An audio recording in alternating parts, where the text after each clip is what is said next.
Assalamu alaikum students. I hope you are all fine. Welcome to Refulgent Public School online lecture. Student, today our lesson is chapter number 7, bioenergetics.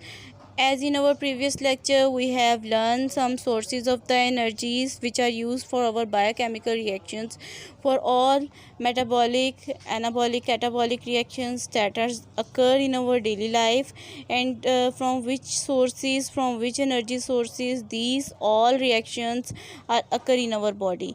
So we discuss in our recently lecture about photosynthesis. Here are the two processes of photosynthesis that are included in mechanism are the light reaction and dark reaction. We discuss here details. So what is light reaction? Following events are occurring light reactions. सबसे पहले जो reaction में event होगा वो है emission of electrons. When chlorophyll molecule absorb light, their energy level increase and their electrons are emitted. जब भी chlorophyll molecule जो हैं वो लाइट को एब्जॉर्ब करेंगे तो उसका लेवल इंक्रीज़ हो जाएगा और इलेक्ट्रॉन एमिट होंगे.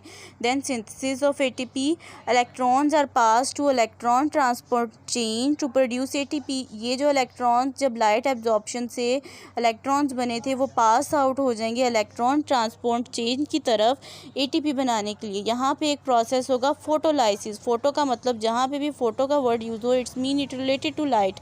Light also break water molecules. Photolysis का प्रोसेस होगा एंड ऑक्सीजन इज रिलीज्ड. जब वाटर मॉलिक्यूल ब्रेक डाउन हो जाएगा लाइट से तो क्या होगा, हमारे पास ऑक्सीजन रिलीज हो जाएगी. The hydrogen atom of the water give electrons to chlorophyll and becomes ion. यहाँ पर अब क्या होगा कि जो मॉलिक्यूल ब्रेक डाउन हुई है वाटर के मॉलिक्यूल की, वहाँ पे ऑक्सीजन रिलीज हो गई है और हाइड्रोजन जो है वो इलेक्ट्रॉन्स के तौर पे यूज़ हो गई है क्लोरोफिल में, और वहाँ पे वो क्या होगी, आइंस की फॉर्मेशन में होगी. Reduction of NADP, the electrons of chlorophyll after the production of ATP and hydrogen ions. If water are used of reduction में, अगर वाटर यूज़ हो रहा है तो NADP को NADPH में ये कन्वर्ट कर देगा, जो कि बेसिस हैं. यहाँ पे देखें, अब इस ओवरऑल रिएक्शन को हम लोग जी से शो करते हैं. फर्स्ट ऑफ ऑल क्या हुआ है, हमारे पास जो वाटर मॉलिक्यूल थी वो क्लोरोफिल के साथ उसका रिएक्शन हुआ है. इसमें 2 इलेक्ट्रॉन्स एमिट हुए हैं जो कि हाइड्रोजन हमने जिनको नेम दिया था, ये एमिट होके एनर्जी फॉर द सिंथेसिस में आ रहे हैं. ठीक है. इसके बाद इलेक्ट्रॉन ट्रांसपोर्ट चेन में, इसको जिस तरह कि हमने पूरे प्रोसेस में कहा है इलेक्ट्रॉन ट्रांसपोर्ट चेन में आएंगे. Then they combine with chlorophyll molecules, और अगर वाटर मॉलिक्यूल यूज़ हुआ है तो NADP जो है वो NADPH में यहाँ पे कन्वर्ट हो जाएगा. क्योंकि इसका स्ट्रक्चर जी की फॉर्म का है इसलिए हम लोग इसको जी सीरीज़ का भी नेम देते हैं. So there is another reaction which is occur in this mechanism is the dark reaction which occur in the absence of the light. The detail of dark reaction were discovered by Melvin Kelvin and his colleagues at the University of California. इसीलिए इसके cycle को, जो इस overall reaction है उसको हम लोग Calvin cycle भी देते हैं, जो कि after the name of its discovery scientist पे है. सो सबसे पहले क्या होगा, 6 कार्बन, 6 कार्बन रिंग के स्ट्रक्चर जो हैं, carbon dioxide molecules are combined with 5 carbon compound to form temporary 6 carbon compounds, each of which splits into 2-3 carbon compounds. मतलब कि 5 कार्बन रिंग वाला जो स्ट्रक्चर है वो टेम्पररी तौर पे रिएक्ट करेगा और बनाएगा 6 कार्बन वाला स्ट्रक्चर, और फिर वो 6 कार्बन वाला जो स्ट्रक्चर है वो 2 में डिवाइड हो जाएगा. मतलब कि 2-3 कार्बन कंपाउंड्स बन जाएंगे. 6 कार्बन वाला जो है वो बिल्कुल हाफ में डिवाइड हो जाएगा और 3C कार्बन, 3 कार्बन रिंग वाले स्ट्रक्चर्स यहाँ पे फॉर्म हो जाएंगे. So 3C compounds, the carbon compound are reduce to 3C carbohydrate by using ATP and hydrogen from NADPH.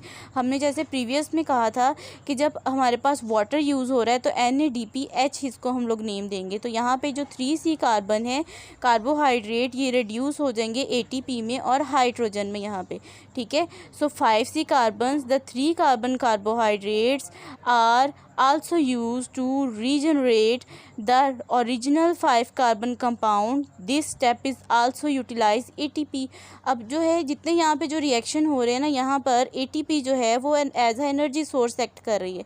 मतलब कि जो ATP की एडिनोसिन ट्राईफॉस्फेट के मॉलिक्यूल जो उसके अंदर सेव हैं ऑलरेडी, वो इन रिंग स्ट्रक्चर्स में की फॉर्मेशन में हेल्प आउट कर रहे हैं. अब ये 5C कार्बन जो है, ये 3C कार्बोहाइड्रेट जो हैं, ये दोबारा रीजनरेट कर देंगे 5 कार्बन कार्बन। याद रखिएगा कि सबसे पहले हमारे पास 5 कार्बन थे, वो 6 में कन्वर्ट हुए और 6 से फिर 2 3 कार्बन रिंग के स्ट्रक्चर्स बने थे। सो स्टूडेंट यहाँ पे देखें, बिल्कुल स्टार्टिंग पे देखें हेड पर क्या है कि हमारे पास 3 5 कार्बन रिएक्शंस थे, उसमें ये कन्वर्ट होके हमारे पास 3 × 6 कार्बन रिएक्शन यहाँ पर बन गए। ATP और NADPH यहाँ पे एनर्जी सोर्स के तौर पे यूज़ हुए। और हमने क्या कहा था कि ये ही जो मॉलिक्यूल हैं ये 2 3 कार्बन पे डिवाइड हो जाएंगे, जहाँ पर आपको ग्लूकोज नज़र आ रहा है। अब ये दोबारा से रीजनरेट होंगे और रीजनरेट होकर हमारे पास क्या होगा, एक हमारे पास 5 3C कार्बन बन जाएंगे और देन हमारे पास 3 × 5C कार्बन, मतलब कि 3 5C कार्बन बन जाएंगे। ये जो ओवरऑल साइकिल है इसको हम लोग कैल्विन साइकिल का नेम देते हैं और ये इसी तरह ही जो है वो फॉर्म होता रहता है और जिससे क्या बनता है, मुख्तलिफ़ तरह के जो मॉलिक्यूल्स हैं, जैसे 6 कार्बन वाले मॉलिक्यूल्स हैं लाइक हमारे पास जो है वो ग्लूकोज वगैरह है, इसकी फॉर्मेशन होती रहती है। तो ये ओवरऑल जो रिएक्शन है ये डार्क रिएक्शन है, जहाँ पर लाइट कहीं पर भी यूज़ नहीं हो रही।